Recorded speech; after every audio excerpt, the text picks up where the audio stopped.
কচুর শাক ভুনা। কারণ কচুরের এটা তো নিচের অংশ, যে উপরের অংশ আছে সেটা খুব মজা করে আমরা ভুনা বা ভর্তা খেতে পারি। আমরা এর আগে যেটা রান্না করেছিলাম মাটির নিচের অংশ যেটা থাকে, অনেকেই কিন্তু থাকে আপা যাদের ব্লাড সুগার বেশি, যারা ডায়াবেটিক পেশেন্ট, তারা কিন্তু মাটির নিচের অংশটাকে আমরা ডায়েটিশিয়ানরা খেতে নিষেধ করি। তারা কিন্তু আমরা এখন যে রান্নাটা করব উপরের অংশ সেটা ইজিলি খেতে পারবে। কচু শাক ভুনা তৈরি করতে কি কি উপকরণ লাগছে দেখে নিন।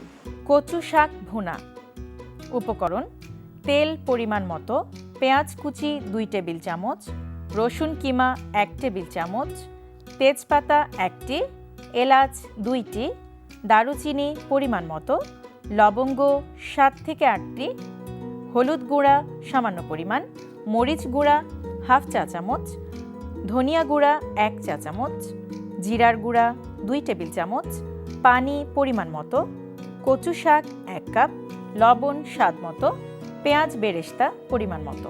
উপকরণ তো দেখে নিলেন, এখন কিন্তু আমাদের রান্নাটা শুরু করে ফেলবো, আর দেরি করতে চাচ্ছি না আপা। আমি একটু সয়াবিন তেল দিলাম এখানে, খুব বেশি না, অল্প 1 টেবিল চামচ পরিমাণ হবে। দিয়ে দিচ্ছি পেঁয়াজ কুচি, তার সাথে যাচ্ছে রসুন কিমা। কচু শাকের সাথে রসুন কিমাটা খুব ভালো যায়। আর এটা আমি রান্না করব একটু ডিফারেন্ট স্টাইলে। এর মধ্যে একটু গরম মশলা ব্যবহার করব। অনেকে ইলিশ মাছের মাথা দিয়ে খেতে পছন্দ করেন, কিন্তু আমি এখানে এলাচ, দারচিনি এবং লং, গোলমরিচ ব্যবহার করব।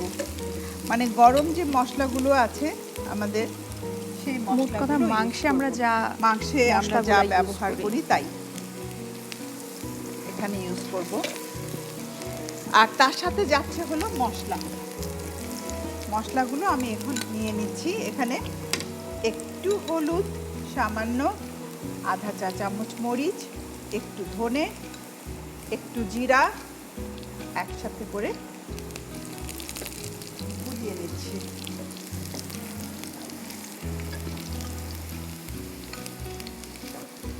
ব্যাস, মশলা কিন্তু তোমার কালার একেবারেই পেঁয়াজের একটা বেরেস্তা কালার হয়ে এসেছে। এখন যেটা করব, আমি ডাইরেক্ট দিলে ছিটে যাবে। আমরা একটু পানি দিয়ে নিলাম, তাহলে ছিটবে কম। এখন মশলাটা দিয়ে দিচ্ছি, তার সাথে কচুর শাকটাও দিয়ে দেব। পুরো শুকিয়ে যাবে, একদম শুকনা হয়ে যাবে।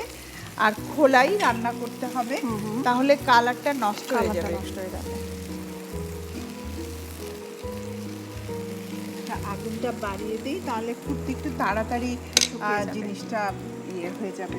আমি বড়ই চামচটা দিয়ে একটু নাড়তেও হবে বরঞ্চ সব মিলিয়ে। আর কচু শাকটা যত বেশি সেদ্ধ হবে তত ভালো হয়।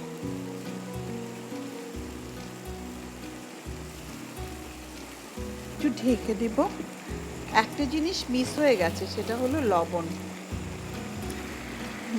দিয়ে দিলাম। লম্বা চামচ দিয়ে কিন্তু নাড়তে সুবিধা হয়, চুলোর এত কাছাকাছি না গেলেও চলে। সেটাই, মানে শাকটা যেহেতু টেস্ট আনার জন্য আমরা কিন্তু এই স্পাইসেস গুলো ব্যবহার করছি। আর শাক এমন একটা জিনিস, শুধু পেঁয়াজ, কাঁচামরিচ, রসুন, সর্ষের তেল দিয়ে রান্না করলেই সেটা একটু বাগারের মতো করে দিলেই হয়। এটা নিউট্রিশিয়াস হয় অনেক বেশি। হ্যাঁ আপা, অনেকের কিন্তু আছে আপা একটু হিমোগ্লোবিন কমে যায়, হ্যাঁ খুব কম থাকে, খুব ন্যাচারালি কম থাকে অনেকে, তারা কিন্তু উইকলি 2 দিন 3 দিন 4 দিন করেও কিন্তু চাইলে কচুটা খেতে পারে। এটা খুব র্যাপিড হিমোগ্লোবিন বেড়ে যায়। তবে জানো, এই ক্ষেত্রে মেয়েদের বেলায় আমি বলবো বেশি, মেয়েরা খুব অবহেলা করে নিজেদের। আমি এবার একটু পেঁয়াজ বেরেস্তা দিয়ে দেবো এর মধ্যে, বাড়তি একটা টেস্ট আনার জন্য একটু রাখলাম ওপরে। আমার খুব পছন্দের আপা বেরেস্তাটা। কচু শাকের যে শুধু পাতা পাওয়া যায়, সেই পাতাটাও কিন্তু সেদ্ধ করে বেটে রান্না করলে খুব ভালো লাগে। আর কচু শাকের সাথে আরেকটা জিনিস খুব ভালো যায়, চিংড়ি মাছ আর ইলিশ মাছের মাথা।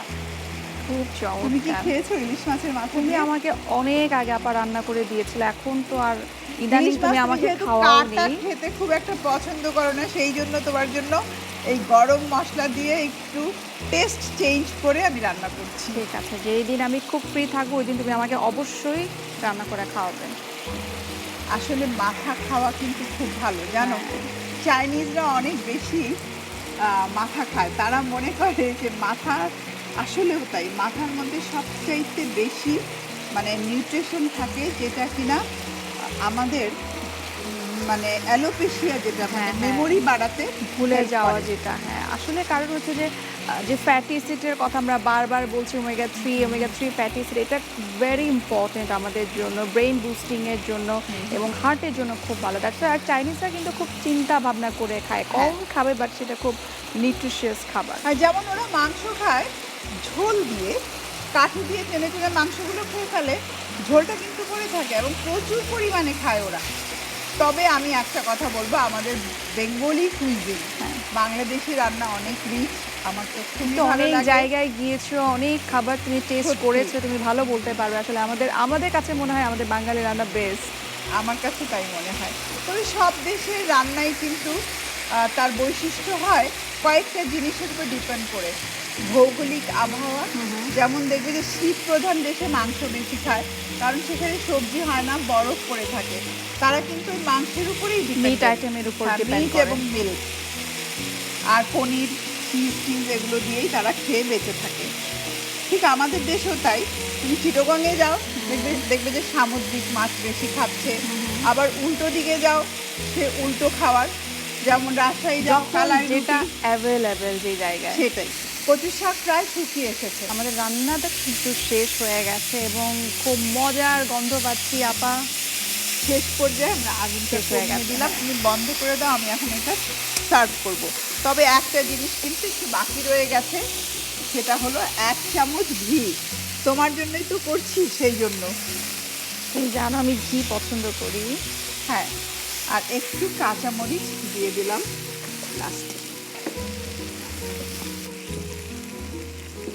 সার্ভ করার জন্য নিয়ে আসলাম। অলমোস্ট হয়ে গেছে, শুধু তেজপাতাটাই ফেলে দিতে হবে। ফেলে দিচ্ছি।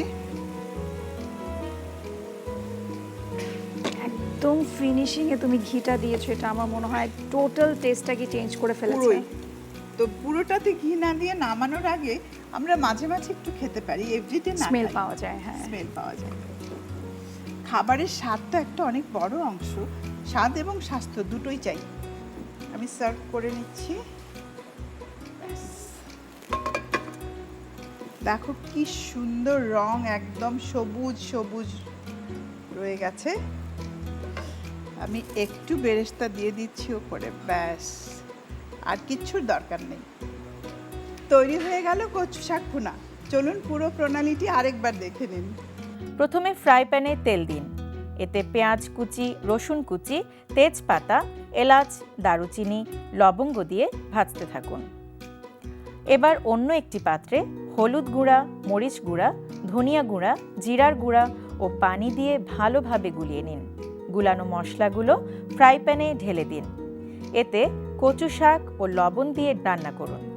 রান্না হয়ে গেলে নামিয়ে পেঁয়াজ বেরেস্তা দিয়ে পরিবেশন করুন মজাদার কচু শাক ভুনা।